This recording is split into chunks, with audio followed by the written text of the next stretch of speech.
हाँ स्टूडेंट्स, आज हम पढ़ रहे हैं अपने गुर्दे के अंदर जो वर्काणु होते हैं जिनको अपन नेफ्रॉन कहते हैं उसकी संरचना और वो किस तरह से वो गुर्दों के अंदर मूत्र का निर्माण करते हैं। तो उस मूत्र निर्माण की प्रक्रिया को भी हम पढ़ने जा रहे हैं।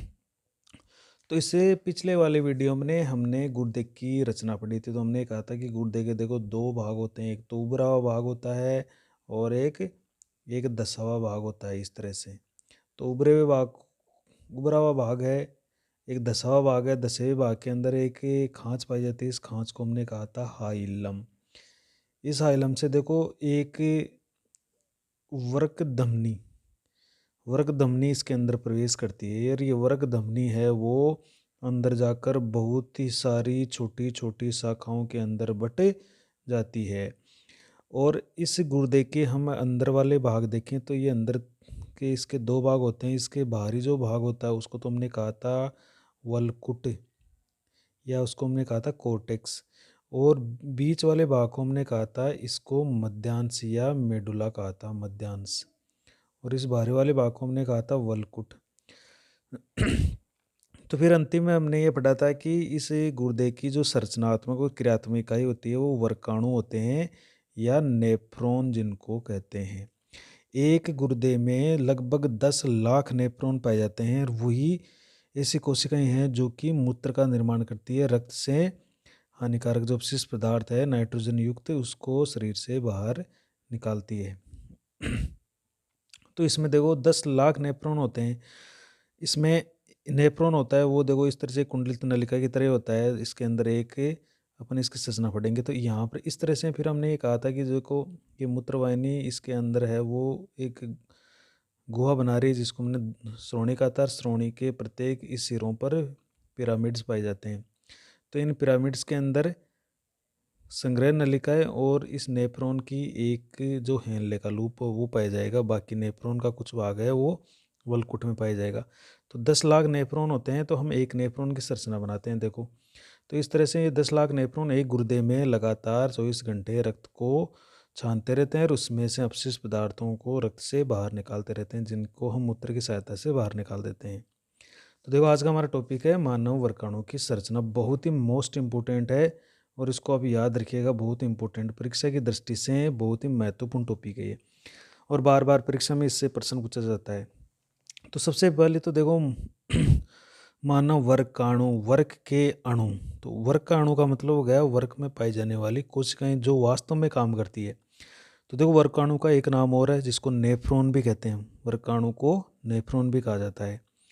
तो इसकी परिभाषा क्या हो जाती है, देखो वर्काणु या नेफ्रॉन वर्क की संरचनात्मक एवं क्रियात्मक उत्सर्जन इकाई को वर्काणु या नेफ्रॉन कहते हैं। तो हम इसकी परिभाषा ये दे सकते हैं। देखो ये तो इसके दोनों नाम है, वर्काणु को नेफ्रॉन कहते हैं। अब इसकी परिभाषा क्या होगी, वर्क की संरचनात्मक व क्रियात्मक उत्सर्जन इकाई को क्या कहते हैं, वर्काणु या नेफ्रॉन कहते हैं। इसका मुख्य कार्य मूत्र का निर्माण करना है। तो ये जो वर्काणु नेफ्रॉन पाए जाते हैं एक गुर्दे में 10 लाख, इनका मुख्य काम क्या होता है, मूत्र का निर्माण करता है। ये मूत्र क्या होता है, ये मूत्र उत्सर्जी पदार्थ इसके अंदर पाए जाते हैं जिनको हम शरीर से बाहर निकाल देते हैं। तो मूत्र की सहायता से हम शरीर में जो अपशिष्ट हानिकारक पदार्थ बनते हैं उनको समय समय पर शरीर से बाहर निकालते रहते हैं। तो इस मूत्र का निर्माण है वो वर्काणु या नेफ्रॉन के द्वारा किया जाता है। तो अब हम इस 10 लाख में से एक नेफ्रॉन की संरचना बनाते हैं। तो देखो प्रश्न आता है परीक्षा में कि नेफ्रॉन या वर्काणु का नामांकित चित्र बनाइए, का नामांकित चित्र बनाइए। तो एक तो ये जैसे छोटा सा प्रश्न इस तरह से आ सकता है, या वर्ग का नामांकित चित्र बनाकर इसका प्रमुख कार्य लिखिए। तो देखो इसमें ये किस तरह की संरचना होती है। तो देखो वर्क नेफ्रॉन के अंदर एक तो होता है एक बिल्कुल प्याले की तरह प्याले नुमा भाग होता है इसका। देखो ये है इसका प्याले नुमा भाग। इसकी दो परतें होती है, एक तो बाहरी परत और एक अंदर वाली परत। इस तरह से एक तो इसका प्याले नुमा भाग है, इसको कहेंगे अपन बोमेन कैप्सूल, क्या कहेंगे इसको, बोमेन संपुट। देखो इसको हम कहेंगे, ये जो प्यालीनुमा संरचना दिख रही है इसको हम कहेंगे बोमेन संपुट। ये एक बोमेन एक वैज्ञानिक था, उन्होंने इसकी खोज की थी, इस कारण इसको बोमेन संपुट कहते हैं। इसके अंदर देखो एक वर्क, हमने कहा था ना कि वर्क के धमनी हमारे गुर्दे में प्रवेश करती है तो उसकी शाखा इसके अंदर आती है, और एक बाहर दूसरी शाखा जाती है जो कि थोड़ी सी पतली होती है, इस तरह से देखो। और ये अंदर जाकर इस प्यालीनुमा संरचना के अंदर जाकर ये वर्क के धमनी की एक शाखा आ रही है, इस धमनी की शाखा को कहेंगे अभिवाही धमनिका। ये अभी जो कि नेफ्रॉन के अंदर आ रही है, देखो ये आ रही है और ये वापस ये बाहर जा रही है, इसको हम कहेंगे अपवाही धमनिका। अपवाही धमनिका इसको कहेंगे। ये रक्त को देखो वापस लेके जाएगी। तो जब ये अभिवाही धमनिका अंदर इस वोमेन संपुट के अंदर प्रवेश करती है तो ये बिल्कुल इसका केशिकाओं का एक अंदर जाल पाया जाता है। देखो ये केशिकाओं का जाल पाया जाता है इसके अंदर, जिसको हम केशिका गुच्छ या ग्लोमेरुलस कहते हैं। तो जो इसके अंदर ये गुच्छा पाया जाता है, इस गुच्छे को हम कहते हैं केशिका गुच्छ। केशिका गुच्छ, ये इसको हम कहते हैं ग्लोमेरुलस। देखो केशिका गुच्छ का मतलब होता है केशिकाओं का एक गुच्छा बना हुआ है ये, और केशिकाएं ये बहुत ही पतली भित्ति वाली कोशिकाएं होती है, रक्त केशिकाएं होती है। तो देखो अभिवाही धमनी मोटी है और अपवाही जो धमनिका जा रही है वो थोड़ी पतली है, आपको चित्र में ये दिख रहा होगा। तो अपन पढ़ेंगे देखो किस तरह से काम करती है। फिर ये यहाँ से ये प्यालीनुमा संरचना तो कहलाता है बोमेन संपुट, और जो ये केशिका का गुच्छा बना हुआ है इसको बोल रहे हैं केशिका गुच्छ, या इसका एक नाम हो रहा है ग्लोमेरुलस। इस वोमेन संपुट से देखो ये एक कुंडलित नलिका जुड़ी हुई है, इस तरह से। अब ये कुंडलित नलिका है वो इस तरह से पाई जाती है। ये कुंडलित नलिका है जो कि सबसे पहले वोमेन संपुट से जुड़ी रहती है। इस कुंडलित नलिका का नाम है, देखो ये वोमेन संपुट के समीप है, इसलिए इसको हम कहते हैं समीपस्थ कुंडलित नलिका। देखो क्योंकि ये वोमेन संपुट के सबसे नज़दीक है और सबसे पहले, यानी इस नलिका का प्रथम भाग है, सबसे पहले जुड़ी हुई है वोमेन संपुट से, और वोमेन संपुट के सबसे नज़दीक है, इस कारण इसको कह रहे हैं समीपस्थ कुंडलित नलिका। समीपस्थ कुंडलित नलिका आगे जाकर एक यू आकार की संरचना में खुलती है, जो कि हमारे बालों में लगाने वाली पिन की तरह होता है। इस संरचना को बोलते हैं, देखो ये जो संरचना है इस संरचना को कहते हैं, जो यू आकार का है, हेनले का लूप। एक हेनले साइंटिस्ट हुए थे, उन्होंने इसकी खोज की थी, इस कारण इसको क्या कहते हैं, हेनले का लूप। ये हेनले का लूप है, वो आगे जाकर फिर एक कुंडलित नलिका में ओपन होता है या वहाँ पर खुलता है। तो इस तरह से देखो ये फिर एक कुंडलित नलिका में जाकर खुलेगा। ये है कुंडलित नलिका दूसरी वाली, और ये फिर कुंडलित नलिका है वो इस तरह की नलिकाओं में खुलती है, जिनको हम कहते हैं संग्राहक नलिका। देखो ये, तो ये जो यहाँ से हेनले का लूप, जो यू आकार का हेनले का लूप है, ये फिर आगे एक दूसरी कुंडलित नलिका से जुड़ा रहता है, जो कि वोमेन संपेट से काफ़ी दूर होती है। इस कारण इसका क्या नाम हो जाएगा, देखो ये समीप होने के कारण समीपस्थ कुंडलित नलिका है, और ये वोमेन संपुट से दूर है, तो इसको हम क्या कह देंगे, दूरस्थ कुंडलित नलिका। और कुंडलित नलिकाएं आगे जाकर एक संग्राहक नलिका में खुलती है, ये है संग्राहक नलिका।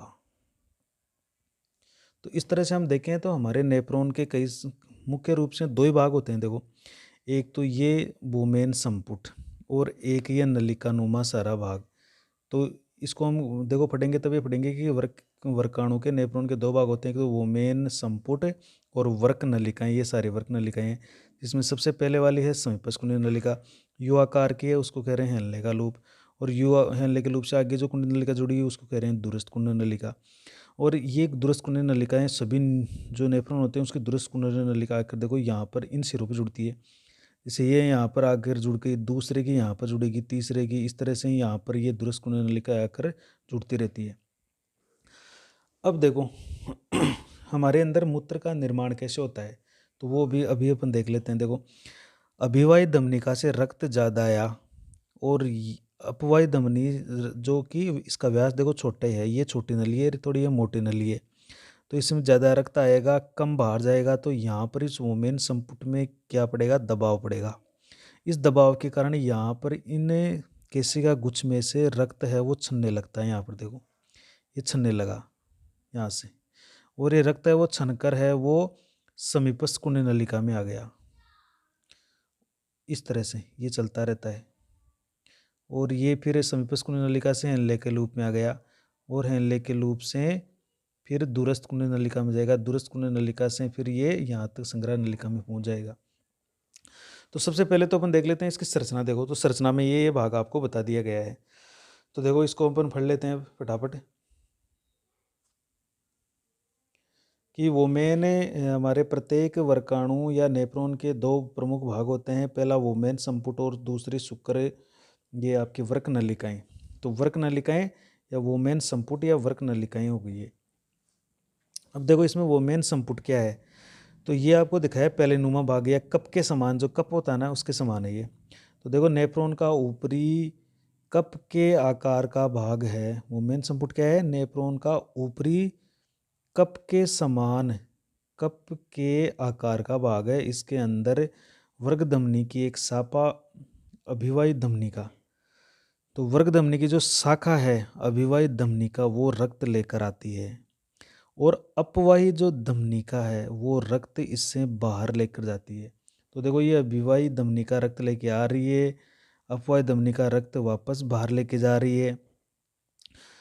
अपवाही धमनिका का व्यास छोटा होता है, तो देखो ये जो अपवाही धमनिका है ये पतली है, ये थोड़ी मोटी है, तो ज़्यादा रक्त आएगा वो मेन संपुट में, कम बाहर जाएगा, तो यहाँ पर दबाव पड़ेगा, और उस दबाव के कारण रक्त है वो देखो छंद रहा है यहाँ पर। अभिवाही धमनिका की केशिकाएं मिलकर वोमेन संपुट में केशिकाओं का एक गुच्छा बनाती है। देखो अभिवाही धमनिका की जो केशिकाएं है ना वो वोमेन संपुट में केशिकाओं का एक गुच्छा बनाती है, जिसको हम केशिका गुच्छ या ग्लोमेरुलस कह रहे हैं। तो ये केशिकाओं का गुच्छा क्या कहलाता है, ग्लोमेरुलस या केशिका गुच्छ। यहाँ पर रक्त के दबाव के कारण रक्त का कुछ भाग छन जाता है। देखो रक्त का कुछ भाग छन जाता है, छने हुए भाग में जल पानी भी होता है, ग्लूकोज होता है, अमीनो अम्ल होते हैं, लवण होते हैं, देखो लवण, और अपशिष्ट पदार्थ जैसे यूरिया पाए जाते हैं। तो देखो यहाँ पर जो रक्त छना ना वो उस छने हुए भाग में अपशिष्ट पदार्थ के अलावा बहुत सारे उपयोगी लाभदायक पदार्थ भी छन जाते हैं। जैसे पानी है वो हमारे लिए शरीर के लिए लाभदायक है, तो उसको कम से कम बाहर निकाला जाता है। ग्लूकोज अमीनो अम्ल शरीर के लिए बहुत ही लाभदायक है, तो इनको पुनः इसको शरीर में अवशोषित कर लिया जाएगा। लवण है, लवणों में से अधिकांश लवण जो शरीर के लिए उपयोगी है उसको वापस अवशोषित कर लिया जाएगा, और अपशिष्ट पदार्थों का अवशोषण नहीं होगा और उनको शरीर से पूरी तरह से बाहर निकाल दिया जाएगा। तो देखो इसमें लाभदायक पदार्थ भी है और हानिकारक पदार्थ भी है। तो आगे क्या होने वाला है, देखो ये जो वर्क नलिकाएं हैं ना, ये वर्क नलिकाएं धीरे धीरे इसमें घूमता घूमता ये छनावा भाग जाएगा। तो इस वर्क नलिकाओं का एक ही महत्वपूर्ण काम है कि इसमें जो उपयोगी पदार्थ है छने हुए भाग में से उन उपयोगी पदार्थों को वापस अवशोषित कर लेना, पुनः अवशोषित कर लेना और वापस शरीर को दे देना, शरीर के रक्त में मिला देना। इसलिए हम मूत्र के रूप में बहुत ही कम उपयोगी पदार्थ बाहर नहीं निकल पाते हैं, या केवल मूत्र के रूप में अपशिष्ट पदार्थ को ही हम बाहर निकालते हैं। तो ये तो देखो पहला वो मेन संपुट हो गया। दूसरा इसकी संरचना देखो, वर्क नलिकाएं। वर्क नलिकाएं देखो, वर्क नलिकाओं में क्या है कि वो मेन संपुट के निचले भाग से वर्क नलिकाएं जुड़ी होती है। वोमेन संपुट से सर्वप्रथम जुड़ने वाली कुंडलित वर्क नलिका को क्या कह रहे हैं, समीपस्थ कुंडल नलिका कहते हैं। देखो वृक्क संपुट से जो सबसे पहले जुड़ती है उसको हम क्या कह रहे हैं, समीपस्थ कुंडल नलिका। समीपस्थ कुंडल नलिका के बाद हेयर पिन नुमा, यानी बालों की जो पिन होती है, बालों में जो लगाते हैं, उस पिन के आकृति की कुंडित नलिका जुड़ी रहती है, जिसको हेनले का लूप कहते हैं। ये प्रश्न जरूर आ सकता है कि वृक्क नलिका का नाम बताइए जिसकी आकृति हेयर पिन, हेयर यानी बाल, बालों के पिन के समान होती है। तो ये बिल्कुल बालों के ये जो यू आकार की पिन आती है उसके समान इसकी संरचना होती है। देखो इसे हेनले लूप कहते हैं। और सबसे अंतिम कुंडल नलिका को दूरस्थ कुंडल नलिका कहते हैं। मतलब हम ये कह सकते हैं कि समीपस्थ कुंडल नलिका में वृक्क नलिका का यह प्रथम भाग है, हेनले का लूप है वो वृक्क नलिकाओं का मध्य भाग है, और दूरस्थ कुंडल नलिका वृक्क नलिकाओं का अंतिम भाग होता है। अब ये तो इसकी संरचना है। देखो कि हमारे नेफ्रॉन की संरचना के प्रमुख दो भाग होते हैं, वोमेन संपुट और वृक्क नलिकाएं। तो वोमेन संपुट तो हो गया कप के आकार का भाग। प्रश्न आ सकता है कि नेफ्रॉन के कप के आकार के भाग को क्या कहते हैं, तो वोमेन संपुट कहते हैं। और वृक्क नलिकाएं होती है जो तीन प्रकार की है, समीपस्थ कुंडल नलिका, हेनले का लूप और दूरस्थ कुंडल नलिका। तो ये प्रथम भाग है, ये बीच का भाग है और ये अंतिम भाग है। देखो वृक्क नलिकाओं का प्रमुख कार्य क्या हो जाता है, तो वृक्क नलिकाओं का प्रमुख कार्य है रक्त के छने हुए भाग, जिसको हम निस्यंद भी कहेंगे। क्या कहेंगे, देखो रक्त के छने हुए भाग जिसको निस्यंद भी कहेंगे, इस निस्यंद में से उपयोगी पदार्थों का पुनः अवशोषण कर लेना। अगर ये सारा का सारा जल और ग्लूकोज, अमीनो अम्ल ये अगर शरीर से बाहर चले जाएंगे तो इनका कोई काम नहीं रहेगा। शरीर में ये उपयोगी पदार्थ हैं और शरीर के ये बिना उपयोग के बाहर चले जाएंगे, तो इनको शरीर से बाहर नहीं जाने दिया जाता है। और जो वृक्क नलिकाएं होती है वो छने हुए भाग में से जो लाभदायक पदार्थ होते हैं उनको पुनः अवशोषण करके शरीर में मिला देती है। तो इसका प्रमुख कार्य हो गया रक्त के छने हुए भाग में से उपयोगी पदार्थों का पुनः अवशोषण करना। ये हमारी वृक्क नलिकाओं का, इन तीनों नलिकाओं का ये काम है। अब देखो मूत्र के निर्माण की प्रक्रिया, आखिर ये जो नेफ्रॉन है ये मूत्र का निर्माण कैसे करता है। तो देखो इसको समझिए पहले कि मूत्र के निर्माण की प्रक्रिया है वो 3 चरणों में संपन्न होती है। इसके 3 चरण है। पहला देखो गुच्छीय निस्यंदन, इसको हम रक्त का छनना भी कहते हैं। गुच्छीय यानी केशिकाओं को जो गुच्छा है उसमें निस्यंदन का मतलब होता है छनना। निस्यंदन का मतलब क्या होता है, छनना, छन्ना। तो यहाँ पर पहले इसका चरण है गुच्छीय निस्यंदन अर्थात रक्त का छन्ना। रक्त वोमेन संपुट में जब छन गया तो उसके बाद में उसमें से लाभदायक पदार्थों का क्या होता है, पुनर्अवशोषण। और तीसरी प्रक्रिया होती है स्रावण। जो वोमेन संपुट में से नहीं छने कोई बड़े जो पदार्थ होते हैं जिनका आकार बड़ा होता है वो गुच्छीय निस्यंदन यानी वोमेन संपुट में नहीं छनते हैं, तो उनको स्रावण की प्रक्रिया द्वारा रक्त से बाहर निकाला जाता है। तो अब देखो कैसे होता है ये मूत्र का निर्माण। तो देखो ये हमारा अभिवाही धमनिका ज़्यादा रक्त लेके आती है, अपवाही धमनिका कम रक्त बाहर लेके जाती है। तो यहाँ पर रक्त का दबाव बढ़ता है और केशिका गुच्छ में रक्त है वो छनने लगता है। रक्त छनकर वोमेन संपुट में आ गया, देखो इस कप में आ गया। कप से ये रक्त छना हुआ भाग, अब इसको रक्त नहीं कहेंगे, इसमें छने हुए भाग में क्या क्या होते हैं, देखो आरबीसी, डब्ल्यूबीसी और बिंबाणु नहीं होंगे। इसमें पानी होगा, जल होगा, ग्लूकोज होगा, अमीनो अम्ल होंगे, खनिज लवण होंगे और अपशिष्ट पदार्थ होंगे। तो अब इस यहाँ जो वोमेन संपुट में जो रक्त का जो भाग छन गया उसमें अपशिष्ट पदार्थों के साथ साथ उपयोगी पदार्थ भी पाए जाते हैं। अब ये छना हुआ भाग देखो इस कुंडल नलिका में धीरे धीरे आगे बढ़ता है। अब जब ये आगे बढ़ेगा तो ये जो समीपस्थ कुंडल नलिका, हेनले का लूप और जो दूरस्थ कुंडल नलिकाएं हैं ये धीरे धीरे ये छना हुआ भाग इसमें से आगे बढ़ेगा। अभी इसको मूत्र नहीं कहेंगे अपन, इसको निस्यंद या छना हुआ भाग कहेंगे। तो ये छना हुआ भाग जैसे जैसे आगे बढ़ेगा इसमें से ये नलिकाएं हैं वो उपयोगी या लाभदायक पदार्थों का पुनः अवशोषण करके हमारे रक्त में मिला देती है। और आगे जब ये छना हुआ भाग दूरस्थ कुंडल नलिका से होता हुआ संग्राहक नलिका में पहुंच जाएगा तब हम इसको मूत्र कहेंगे।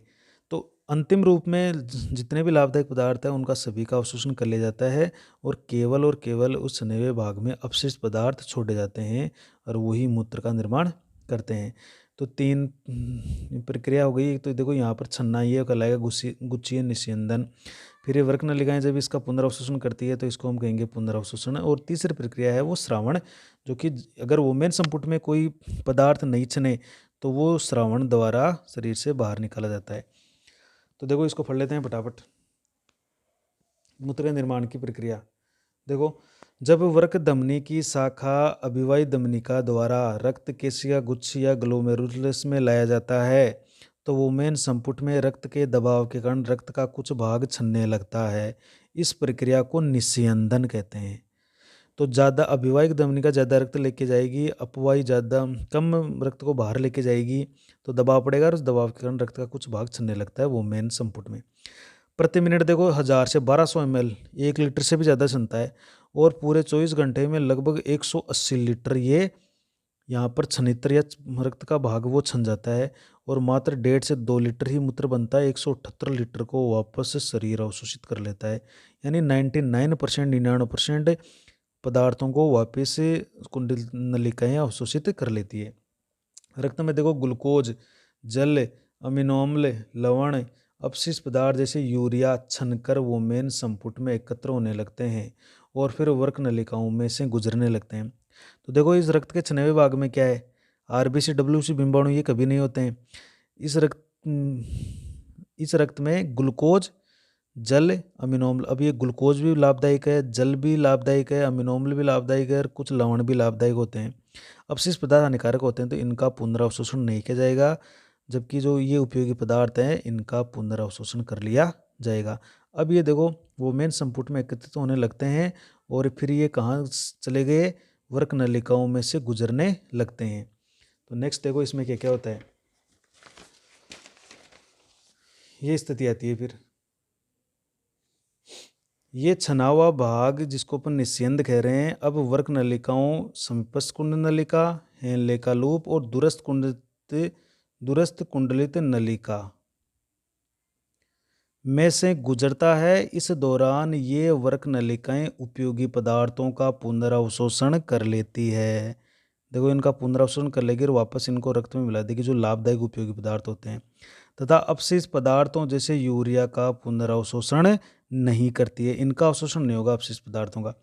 लगभग 99% निस्यंद को पुनः अवशोषित कर लिया जाता है। जिन पदार्थों का वर्क नलिकाओं द्वारा पुनरावशोषण नहीं होता है, ऐसे पदार्थ ही मूत्र का निर्माण करते हैं। तो मूत्र का निर्माण कौन से पदार्थ करेंगे, जिन पदार्थों का वर्क नलिकाएं जो समीपस्थ लूप और दूरस्थ कुंड नलिकाएं हैं वो उनका पुनरावशोषण नहीं करती है तो मूत्र का निर्माण करने लगते हैं। मूत्र देखो अंत में नेफ्रॉन की दूरस्थ कुंड नलिका से वर्क की संग्राहक नलिका में चला जाता है। अब जो संग्राहक नलिका आपको बताई थी उसमें पहुंच गया, और संग्राहक नलिका से वर्क श्रोणी में से होता हुआ, देखो ये जो आपको पिरामिड बताई थी, इस पिरामिड में होती है संग्राहक नलिका, तो यहाँ संग्राहक नलिका से होता हुआ इस श्रोणी में आ जाएगा वर्क श्रोणी में। वर्क श्रोणी से मूत्रवाहिनी द्वारा कहाँ पहुँच गया, मूत्राशय में पहुँच गया। तो देखो वर्क की संग्राहक नलिका में चला जाता है, संग्राहक नलिका से वर्क श्रोणी से होता हुआ मूत्रवाहिनी की सहायता से मूत्राशय में एकत्रित कर दिया जाता है। अभी ये मूत्र है वो धीरे धीरे बन रहा है और मूत्राशय में जाकर इकट्ठा हो रहा है। जब मूत्राशय फुल हो जाता है यानी पूरा भर जाता है, यानी मूत्राशय में मूत्र पर्याप्त मात्रा में भरने के बाद हमारा केंद्रीय तंत्रिका तंत्र, हमारा जो केंद्रीय तंत्रिका तंत्र है मस्तिष्क, वहाँ से क्या होता है कि मूत्राशय को मूत्र उत्सर्जन के लिए एक संदेश भेजा जाता है। तो हमारे केंद्रीय तंत्रिका तंत्र से एक संदेश आता है कि मूत्राशय फुल हो गया है, पूरा भर गया है, अब इस मूत्र को बाहर निकालिए। तो मूत्राशय की पेशियों में क्या होता है, उस संदेश के द्वारा संकुचन होता है और मूत्राशय में जो अवरोधनी वाल्व लगा है वो खुल जाता है और हम मूत्र का उत्सर्जन कर देते हैं, यानी मूत्र का उत्सर्जन किया जाता है। ये देखो अब मूत्र का उत्सर्जन हमने कर दिया है। ये देखो मूत्र का उत्सर्जन संदेश आ गया और मूत्राशय की पेशियों में संकुचन होता है और मूत्राशय जो वाल अवरोधनी है वो खुल जाता है और मूत्र का उत्सर्जन किया जाता है। मूत्राशय से शरीर के बाहर मूत्र विसर्जन की क्रिया को मूत्रण कहते हैं। देखो मूत्रण क्या होता है, मूत्राशय से शरीर के बाहर मूत्र उत्सर्जन करने की क्रिया को, हमने मूत्राशय को भर लिया और मूत्राशय से अब मूत्र को हमने शरीर से बाहर निकाल दिया, उस प्रक्रिया को हम मूत्रण कहते हैं। और मूत्रण को संपन्न करने वाली तंत्रिका जो है जहाँ से संदेश आया है उसको मूत्रण प्रतिवर्त कहते हैं। प्रतिवर्त का मतलब होता है जैसे ही मूत्रा से फुल हो जाता है तो यहाँ केंद्रीय तंत्रिका तंत्र वहाँ से एक संदेश भेजता है, यहाँ से संदेश आता है इसको ओपन करने के लिए। तो केंद्रीय तंत्रिका तंत्र से संदेश आया और ये इसकी मांसपेशियों ने संकुचन स्टार्ट किया और ये वाल खुल गया और मूत्र को हमने बाहर भेज दिया। ये तो था हमारा मूत्र निर्माण की प्रक्रिया।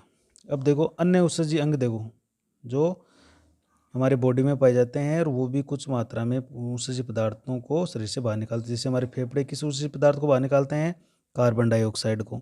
हमारा यकृत बिलिरुबिन बिलिवर्डिन कुछ विटामिन और स्टेरॉयड हार्मोन को मल के साथ आंतों के द्वारा बाहर निकालते हैं। तो हमारा यकृत भी कुछ उत्सर्जी पदार्थों को बाहर निकालता है।